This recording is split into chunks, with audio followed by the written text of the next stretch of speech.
Hi everyone, welcome to the weekly reading. This is for the 17th of July through to the 23rd of July. And to start with the astrology, I will talk about that and then I'll get to the tarot. And I'm using the Goddess Tarot this week, so I haven't used those before, so that will be interesting to see what comes up with these ones. Alright, so quite a few different things this week. Let's see, what day is it? Did I write it down?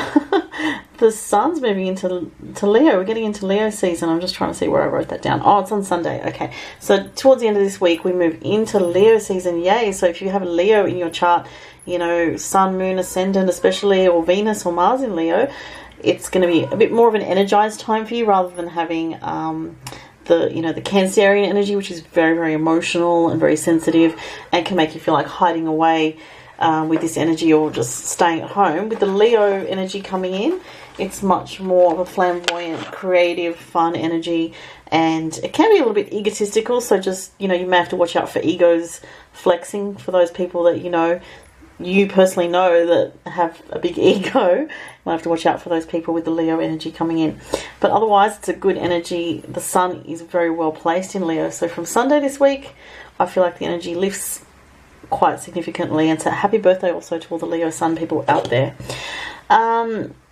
Now, earlier in the week, we have, now to start with on Monday, so it's Monday in Australia right now, we have the sun making a tense square to the moon in Aries, and the sun being in that very feminine, protective energy of Cancer and very watery, and then, making that square with the Aries moon, which is very masculine, kind of warrior energy, kind of reactive energy. There's a kind of tension in the air on Monday.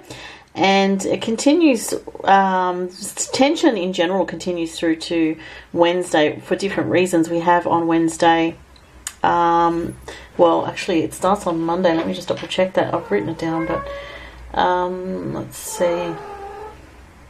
That's just my cat in the background making those noises, wanting attention. She was having a little cat nap, but she's just woken up. Let me see what we've got on...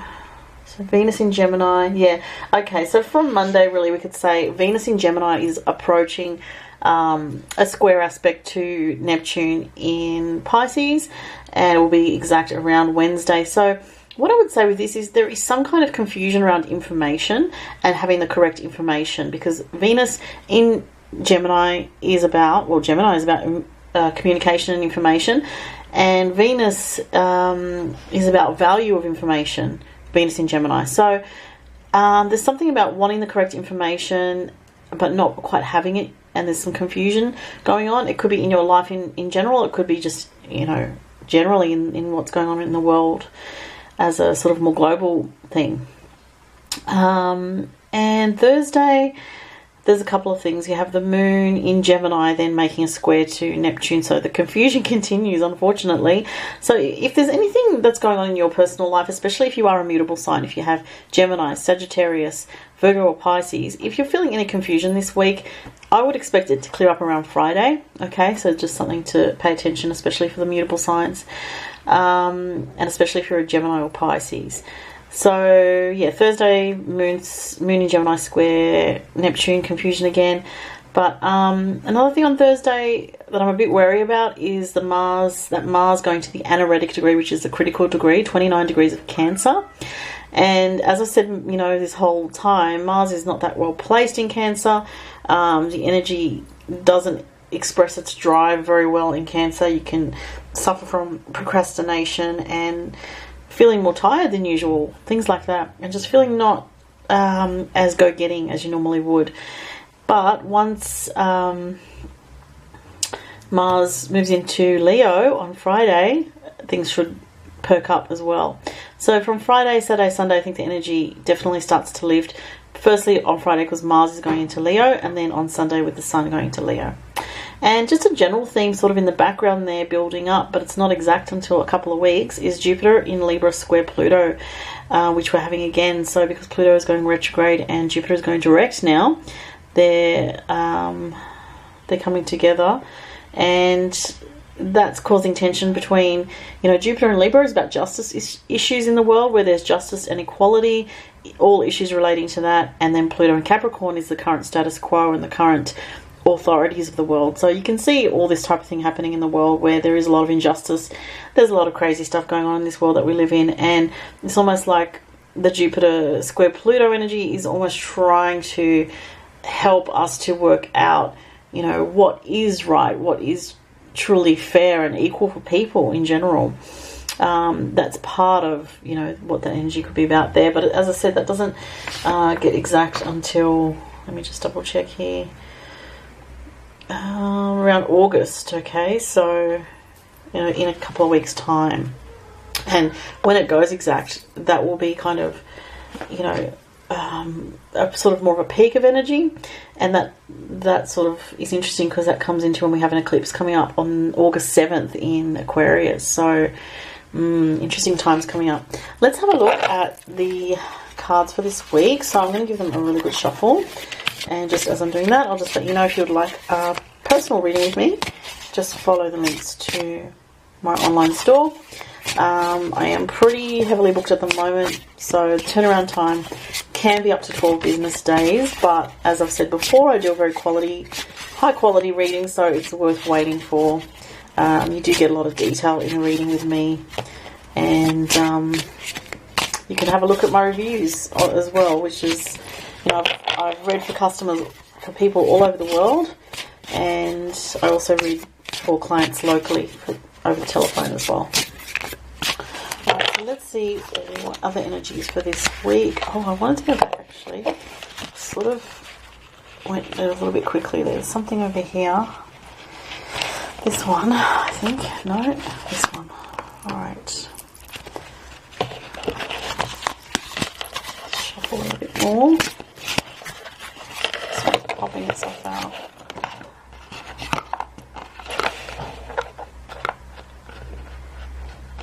You know, that problem with this very slippery desk. I like having, I actually like not having the cloth down because I like the white, but then, as you can see, it won't stand up very well.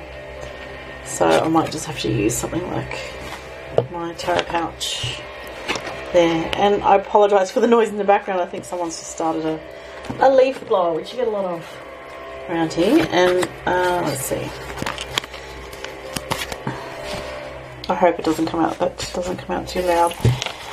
All right, let's see, one more card. Oh, that one's flipping itself out. Okay. I might just hold the camera and make it easier. So the first card is, I don't do reversals, that's why I've turned it around the other way. The Moon. Well, how about that? I talked about a lot of confusion this week until later in the week on Friday when Mars goes into Leo, and then Sunday the Sun goes into Leo. So the Moon is about things not being what they seem this week. So if there's anything that you're dealing with in your life that you think, you know, is a situation that's absolutely set in stone, think twice, because it most likely is not. If there's something this week that comes to your awareness, not necessarily an older situation, but something this week. So the energy is very changeable this week. It's very ephemeral, changeable, same word I guess. So you need to be aware of being adaptable with yourself. And it's, I don't know, I want to say something about dreams. So maybe some of you have been having really intense dreams, or dreams of certain people in your life that have had an intense effect on you. But it's like you may be connecting with those people on a soul level, but there's higher messages that are trying to come through. But I feel like it's on a very spiritual level. So, yeah, I don't know why my cat's just giving her a little pat to reassure her. She's being a bit whingy at the moment. I'm not sure why. Alright, let's see what's going on next. Ooh, the Two of Wands. Oh, okay, interesting. Alright, so with the Two of Wands here, okay, it's talking about, for some people, there could be an offer of some kind this week, but you might not think, you know, too much of it. You might think, oh, I don't know if I want to do that, and be very skeptical about it. But it's something to keep in mind for the future. Okay, that's what I want to say about that.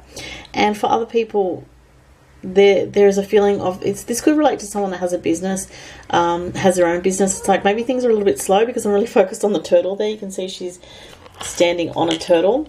So it's like maybe if you have your own business, or if you have an eBay store, or you have like an online store where you make extra income, maybe things are a little bit slow, and just have patience with that, because I feel like it's just the energies this week as they're waning, and as we move into the Leo season, there's more of a need for creativity and that sort of thing, and things will pick up again. Let's see what the last card is here. Oh, not a favourite. Three of Swords. I always comment on that whenever this one comes up. Alright, I'm just going to move that because I can't really see it that well against that background. So the Three of Swords is, unfortunately, it's a bit of a heavy card there, and it's about sadness and loss of some kind. Now, I do feel, as I said before, that sometimes when this card comes up, it is sometimes commenting on global things going on, like, disturbing global events that are significant, that, our international people are aware of on an international level. Say something happens in a particular country and it reaches an international news. I've noticed that the Five of Swords and the Three of Swords coming up often depict that type of thing happening. So that can be the case, but let me just tune in to see what is for more of a personal situation.